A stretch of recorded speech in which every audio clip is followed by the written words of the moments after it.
One thing about my grandmother, she was illiterate, but she never allowed me, even until now, I'm not a TV person. Read, read, read.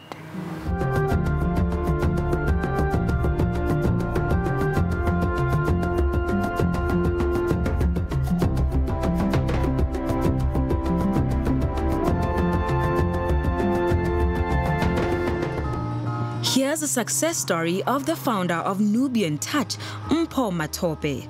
Her childhood and being raised by a grandmother played a significant role in shaping who she is today. This is where it all began. I grew up in Rockville, Soto section, and I was raised by my grandmother, my maternal grandmother, and she shaped who I am. And during school holidays, when other kids were going to work with their parents and all that, I went to Lens, where my grandmother was working as a domestic worker. And I would help her with cleaning, doing the laundry and all that. And that was from age 11, because that's all she could do. But I'm glad because it shaped who I am. I love cooking because of that, which is something that I learned from Indian families. She's an entrepreneur at heart who has always explored new opportunities just to take care of her family as a single mother. I had to work hard and at the same time play the motherly role to my kids. And in 1996, then by the time, with the new dispensation, I worked for the then Premier of the Northwest, Popo Molefe, doing his public relations or communication. She had a goal in mind, so she moved overseas where she focused on getting more knowledge on business administration.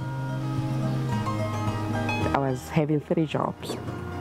I was working as a nanny for 14 kids at church, and then working for a doctor woman, and she would come back at 1, at times at 2. Then I would hop onto a train, go back for my kids, do my homework, check their homeworks, help where they didn't do right. Then from there, do my assignments. At times I wouldn't sleep at all. And when she returned home to South Africa, she birthed Nubian Touch. In 2001, I decided to come back home, and that's when South Africa was given an opportunity to host the World Summit on Sustainable Development. And then I was the marketing manager thereof. And in the process, that's how I formed Nubian Touch. I went for Nubian Touch because I befriended someone in the US who celebrated Kwanzaa. And I used to read a lot about what Kwanzaa meant and all that, which brought me to the Nubian queens and all that, and Africans in the diaspora calling Africa Nubia. So that's when I decided, okay, my company will be the African Touch, but I would settle for Nubian Touch.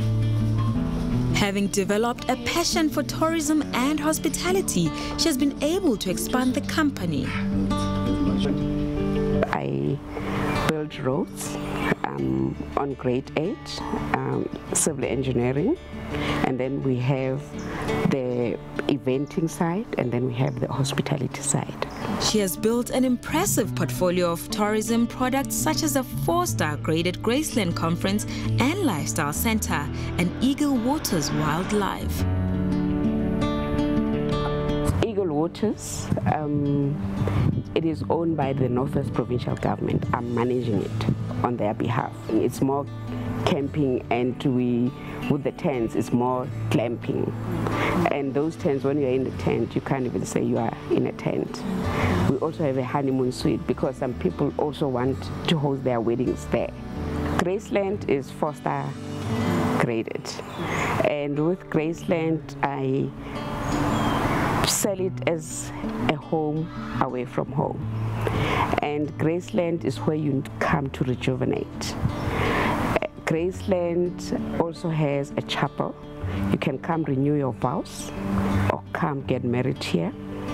We have a spa, which is fully fledged. We have a gym, nail bar. With the empire she has built and continues to grow, she's now able to hire and in turn those people provide for their families too. To me, they are not my employees, and as you can see, most of them are young. And if I don't give them a chance as a black woman, no one is going to. And it gives me great pleasure that I'm making a difference. Yes. And all in all, like in Mafikeng, I have 13 employees. At Eagle Waters, I have 24. And Graceland is 11. And giving back is dear to her heart, especially with education. Even people would come to me and say, "Oh, Mpho, we have so many students, they can't afford the fees," and I pay for them. Because when my scholarship fell off in the US, I was assisted by a church to go through my studies. So I feel that I also need to pay back. She shared some of her future goals. I have 8 grandkids, and I would love to take them to school, fetch them, and all that. Because with my kids, they were literally raised by nannies because I was working. And my grandmother who raised me had passed on. So I would love to do what I didn't do for my kids, for my grandkids, and for my kids too. And her message is simple. We need to be involved in the business, because you can't say, okay, I've started a business and then step back, because my vision is not my kids' vision. It's not my employees' vision. You see, so you have to be involved. Look around, what is it that I can do to change the situation, to become an employer? Because yes, you get people with qualifications, but no work. But if you use your hands and if you use your brain to think, what is that I can do?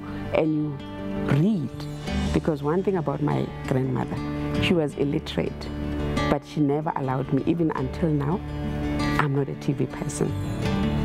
Read, read, read.